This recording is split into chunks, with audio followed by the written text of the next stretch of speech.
दोस्तों, अभी हाल ही में 90 के दशक की मशहूर एक्ट्रेस सोनाली बेंद्रे ने एक बड़ा खुलासा किया है। सोनाली बेंद्रे एक बहुत ही फेमस एक्ट्रेस रह चुकी है और उसने बॉलीवुड के डायरेक्टर प्रोड्यूसर गोल्डी बहल से शादी की थी। सोनाली ने हिंदी के साथ साउथ की फिल्मों में भी काम किया है। साल 2002 में गोल्डी से शादी करके उसने फिल्मों से ब्रेक ले लिया था, लेकिन कुछ समय के बाद ही वो टीवी पर एक्टिंग करने लगी थी। सोनाली ने अभी एक बयान दिया है बॉलीवुड को लेकर और खुलकर यह स्वीकार किया है कि बॉलीवुड और अंडरवर्ल्ड का रिश्ता काफी पुराना है। सोनाली ने कहा कि अंडरवर्ल्ड की काली कमाई बॉलीवुड में इन्वेस्ट की जाती है। सोनाली ने अंडरवर्ल्ड और बॉलीवुड का रिश्ता बताया और ये भी कहा कि अंडरवर्ल्ड की ब्लैक मनी से बॉलीवुड में फिल्में बनती हैं, लेकिन वो थोड़ी सी गलती कर गई और ये गलती उसने अनजाने में नहीं बल्कि जानबूझकर की। सोनाली ने कहा कि जब वो फिल्मों में एक्टिंग करती थी तो अंडरवर्ल्ड का पैसा फिल्मों में लगता था और ये बात उसे तब पता चली जब उसने गोल्डी से शादी की, क्योंकि गोल्डी एक फिल्म प्रोड्यूसर था। सोनाली ने कहा कि उसे रातों रात फिल्मों से निकाल दिया जाता था क्योंकि अंडरवर्ल्ड वाले अपनी पसंद की एक्ट्रेस को फिल्मों में देखना चाहते थे। उसने कहा कि अंडरवर्ल्ड की वजह से उसके हाथ से कई बड़ी और कई अच्छी फिल्में निकल गई थीं। सोनाली ने आगे कहा कि पहले के समय में अंडरवर्ल्ड का पैसा लगता था, लेकिन अब वैसा नहीं है। सोनाली ने फ्री की पब्लिसिटी और सिंपैथी के लिए आधी अधूरी बात तो कह दी और इससे उसकी थोड़ी बहुत तारीफ भी हो रही है मीडिया में कि सोनाली ने खुलकर बॉलीवुड की पोल खोल दी। लेकिन कोई मैडम से पूछे कि सोनाली जी, आपने अजय देवगन के साथ जख्म मूवी में काम किया था, उसका डायरेक्टर और प्रोड्यूसर महेश टकलू भट्ट था, उसमें किसका पैसा लगा था? क्या आपको नहीं पता कि जख्म मूवी पूरी तरह से अंडरवर्ल्ड द्वारा फाइनेंस की गई थी और बिना अंडरवर्ल्ड की मर्जी के आपने उस फिल्म में काम कैसे कर लिया? चलो छोड़ो, 2000 में आई फिल्म जिस देश में गंगा रहता है वो आपको कैसे मिली? महेश मांजरेकर की फिल्म थी, गोविंदा उसमें लीड रोल में था। इस फिल्म में किसका पैसा लगा था?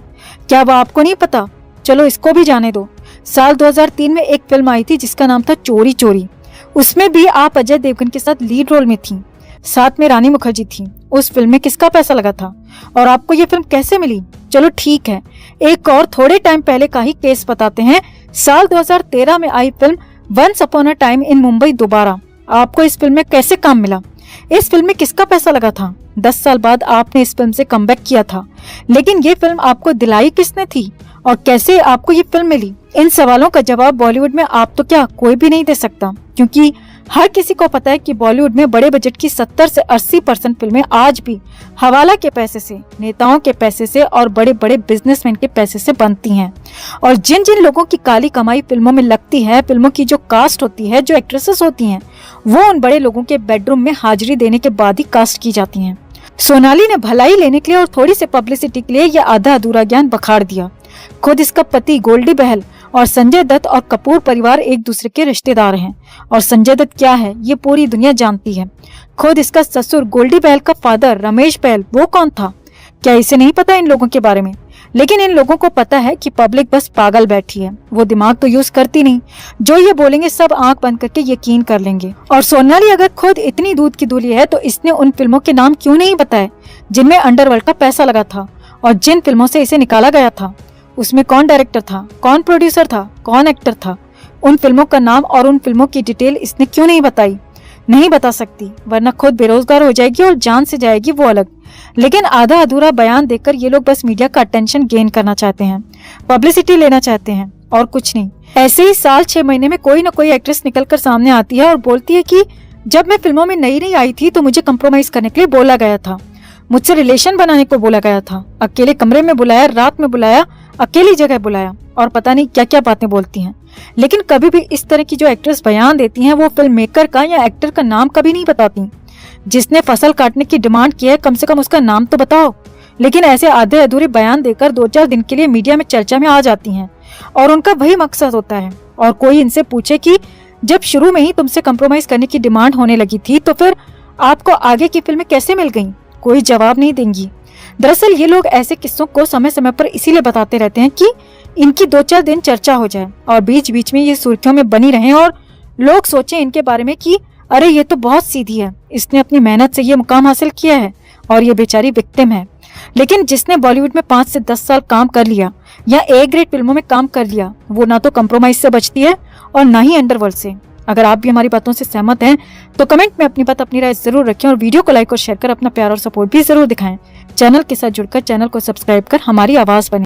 जैसे ही राम तेरी गंगा मैली फिल्म हिट हुई तो चारों तरफ मंदाकिनी की चर्चा होने लगती है, उसकी खूबसूरती की चर्चा होने लगती है। इसके बाद दाऊद इब्राहिम बॉलीवुड स्टार्स के लिए फिर से एक पार्टी ऑर्गेनाइज करता है।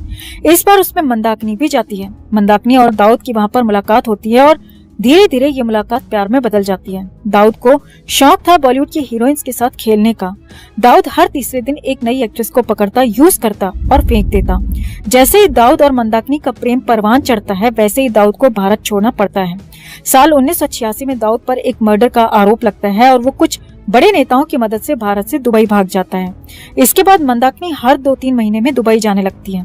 कहा यह जाता था कि मंदाकिनी वहां पर मॉडलिंग से रिलेटेड कामों के लिए जाती है, लेकिन उसी दौरान मंदाकिनी और दाऊद का एक फोटोग्राफ मीडिया में वायरल हो जाता है, जिसमें मंदाकिनी दाऊद के साथ क्रिकेट स्टेडियम में मैच देख रही थी, जो कि दुबई का एक फोटो था। उस फोटो के बाद मंदाकिनी और दाऊद के अफेयर की खबरें आने लगती हैं। हालांकि मंदाकिनी ने कभी भी ये बात अपने मुंह से कभी नहीं स्वीकारी। मंदाकिनी की पहली फिल्म राम तेरी गंगा मैली को माना जाता है, जबकि उससे पहले मंदाकिनी की 2 हिंदी फिल्में पहले ही रिलीज हो चुकी थीं, लेकिन उनमें मंदाकिनी का साइड रोल था और वो फिल्में सफल भी नहीं हुई थीं। इसीलिए इनमें मंदाकिनी के काम को किसी ने भी नोटिस नहीं किया। यही कारण है कि मंदाकिनी की पहली फिल्म राम तेरी गंगा मैली को ही माना जाता है। राम तेरी गंगा मैली बहुत बड़ी हिट मूवी थी, लेकिन इसके बाद मंदाकिनी की कोई भी मूवी इतने बड़े लेवल पर सफल नहीं हुई। मंदाकिनी की कुछ एक फिल्मों को छोड़ दें तो उसकी ज्यादातर फिल्में लगातार फ्लॉप ही रहीं। इसके बावजूद मंदाकिनी के पास फिल्मों के ऑफर्स की कोई कमी नहीं थी। साल 1986 में मंदाकिनी ने 6 फिल्में की, साल 1987 में 7 फिल्में की, 1988 में 9 फिल्में की और 1989 में 7 फिल्मों में काम किया, जबकि साल में उसकी मुश्किल से इक्का दुक्का फिल्में छोटी बड़ी हिट होती थीं। फिर भी उसके पास फिल्मों की लगातार भरमार थी। मंदाकिनी के पास लगातार फ्लॉप फिल्मों के बावजूद फिल्मों के ऑफर्स आने का सबसे बड़ा कारण था दाऊद इब्राहिम। मंदाकिनी हर 2-3 महीने में दुबई जाती, दाऊद से मिलती और इधर भारत में उसे फिल्में मिल जाती। लेकिन 1990 के बाद ऐसा कुछ होता है कि पूरा बॉलीवुड एकदम से चौंक जाता है। 1990 में मंदाकिनी की हालांकि 8 फिल्में रिलीज होती हैं, लेकिन उन सभी की शूटिंग 1990 से पहले ही पूरी की जा चुकी थी। दरअसल 1990 में मंदाकिनी ने अचानक से फिल्में साइन करनी बंद कर दी। हालांकि दाऊद की तरफ से उसे फिल्में दिलवाई जा रही थी, लेकिन मंदाकिनी अब कोई भी फिल्म साइन नहीं कर रही थी और इसका कारण था कि मंदाकिनी दाऊद से शादी करके दुबई में सेटल होने के सपने देख रही थी। इधर उसने दाऊद से शादी को कहा और तभी दाऊद ने उसके सर से अपना हाथ हटा लिया। दाऊद बॉलीवुड के एक्ट्रेसेस को सिर्फ मन बहलाने के लिए यूज करता था और आज भी करता है। दाऊद किसी एक्ट्रेस से प्यार नहीं करता था कि उनसे शादी कर ले, लेकिन मंदाकिनी को लगा कि दाऊद उससे सच में प्यार करता है और उससे शादी भी करेगा। इसी वहम ने मंदाकिनी के पूरे करियर को तबाह कर दिया। मंदाकिनी ने जैसे ही दाऊद से शादी को कहा तो दाऊद ने उसे साइडलाइन कर दिया और उसे फिल्में दिलानी बंद कर दी। इसके बाद मंदाकिनी 1991 में एक हिंदी फिल्म में दिखाई देती है और एक बंगाली में। 1991 के बाद 1992 में एक हिंदी फिल्म, उसके 4 साल बाद आखिरी बार साल 1996 में एक फिल्म में दिखाई दी। यानी साल 1990 तक जहां मंदाकिनी हर साल 8-8, 9 फिल्में कर रही थी, वहीं दाऊद का हाथ मंदाकिनी के सर से जैसे ही हटता है, मंदाकिनी बॉलीवुड से एकदम से गायब सी हो जाती है।